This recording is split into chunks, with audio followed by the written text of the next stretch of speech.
Mabanga sengiyavala before you start your day kwinyanga kaMay, which is the 5th month, and inyanga is 5. Number 5 inamba yomusa, it's the number of grace. Every time you see number 5, you must know ukuthi in the Bible numbers have meanings, and number 5 is the number of grace. It's number yomusa. Ngakho sizofunda incwadi 2 Samuel chapter 9 verses 1. And David said, "Is there anyone left in the house of Saul that I may show kindness and show grace unto him for Jonathan's sake?" Ukhona yini osele endlini kaSawula engamenzela umusa ngenxa kaJonathan? Umyalezo waphuma uvela enkosini uDavide ubuza ukuthi ukhona yini engamenzela umusa endlini kaSawula ngenxa yezivumelwano engaba naso noJonathan. Kwavela ukuthi endlini kaSawula ukhona osele, usele indoda ogama layo ibizwa ngokuthi uMephibosheth, and ukuthiwa lo Mephibosheth okuyena osesele usehlala endaweni ebizwa ukuthi Lodibar, nendawo eLodibar futhi nakuyo leyo ndawo ulunyonga. Kodwa kuphuma umyalelo vele enkosini, uzofuna umuntu olunyonga, uzofuna umuntu odelelekile, uzofuna umuntu ohlala endaweni ebukeleka phansi, ngoba le ndoda lomfana ukuthiwa uMephibosheth wafikelwa isikhathi somusa empilweni yakhe.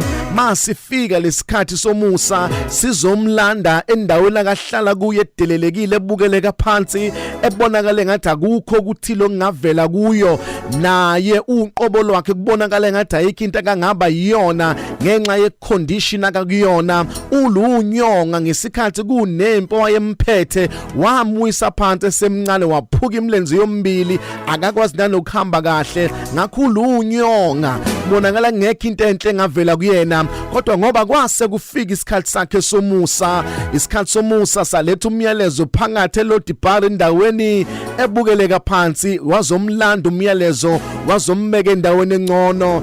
Namhlanje as you are starting this brand new month, sengathi umusa kaNkulunkulu ungafikela impilo yakho, ukuvulela iminyango obungayitshela ukuthi yokivuleke. Sengathi umusa kaNkulunkulu ungakufikela empilweni yakho, ubreake onke ama barriers, ubreake onke ama chains akuvimbayo. Sengathi umusa kaNkulunkulu as we are starting the month of grace ungafikela impilo yakho, ubreake ama limitations, ubreake nama generational curses, ukwenza umusa unyathele lakho nobungayitshela ukuthi yokunyathele khona. Uma wafikela uMephibosheth ephefumula ihlazo, wafikela uMephibosheth eLodibar, may this grace locate you. Lo musa awukuthole, awukufumane, uzwakala ukhuluma njengoDavide uthi impela okuhle nomusa kuyangilandela. Uma wafika eLodibar lo musa walocate uMephibosheth, let it locate you in your family. Let it locate you in your household. Mawufike lo musa la khona imali engakwazi ukukufikisa khona, umusa uyakufikisa. La khona ama connections angakwazi ukungenisa khona, umusa uyangenisa. La khona iexperience engakwazi ukukufikisa khona, umusa uyakufikisa. La khona izimo ezithile ezikuvimba khona, umusa ukwenza ungavimbeki, umusa ukwenza ungavaleleki. Mawukuvulela iminyango lo musa ukwenza uhlangane nabantu abathile ngesikhathi esifanele, bekhuluma izinto ezifanele, bekutshela ama ideas afanele azokwenza ukuthi wenze izinto ezifanele ezophakamisa impilo yakho. May the grace of God locate you. Musa ukuthole kulenyanga kaMay, musa ukuthole, uphendule impendulo, ukufinyelela lakho ongakwazi ukufinyelela khona.